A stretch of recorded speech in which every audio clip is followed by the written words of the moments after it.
നമ്മുടെ മുഖത്തിലെ ഏറ്റവും സെന്ററായ സ്ട്രക്ചറാണ് മൂക്ക്. ഒരാൾ സംസാരിക്കുമ്പോൾ നമുക്ക് കാണാം അവരുടെ കണ്ണ് പോകുന്നത് നമ്മുടെ കണ്ണിലേക്കും മൂക്കിലേക്കുമാണ് അവരുടെ സൈറ്റ് വിഷൻ പോകുന്നത്. Nose plays an important part in the harmony of the face. പല ഇഷ്യൂസ് ആയിട്ട് ആൾക്കാർ വരാറുണ്ട്. Get people who want the nose to be made bigger, smaller, narrower, wider.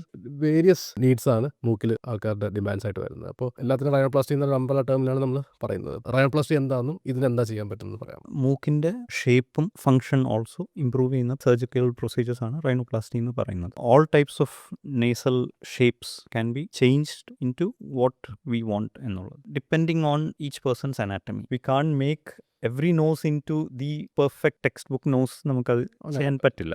ഒരുപാട് കാര്യങ്ങൾ അതിനെ ബേസ് ചെയ്തിട്ടാണ് തിക്നെസ് ഓഫ് അവർ സ്കിൻ. ഇപ്പോൾ നമ്മളുടെ skin is not the same as ഒരു വെസ്റ്റേൺ ഓർ ഒരു സൗത്ത് ഈസ്റ്റ് ഏഷ്യൻ. ഇപ്പോൾ അണ്ടർലൈങ് നമ്മൾ ആ സ്ട്രക്ചേഴ്സ് എടുത്ത് കാണണമെങ്കിൽ തിന്നർ സ്കിന്നിൽ കുറച്ചുകൂടി എളുപ്പമായിരിക്കും. നമ്മുടെ സ്കിൻ കുറച്ചും കൂടി ഓയിലി ആൻഡ് തിക്കാണ്. അതിൻ്റെ അടിയിൽ നമ്മൾ എന്ത് ഷാർപ്പ് ഡിഫൈൻ സാധനം ഉണ്ടാക്കിയാലും ഓപ്പറേഷൻ കഴിഞ്ഞ് ആ സ്കിൻ വെച്ചത് തിരിച്ച് കവർ ചെയ്യുമ്പോൾ സ്കിൻ്റെ തിക്നെസ് അനുസരിച്ചിട്ട് അത് പുറത്തേക്ക് കാണുന്നത് അത് അത്രത്തോളം പറയും. എന്നാൽ പോലും we get very good results.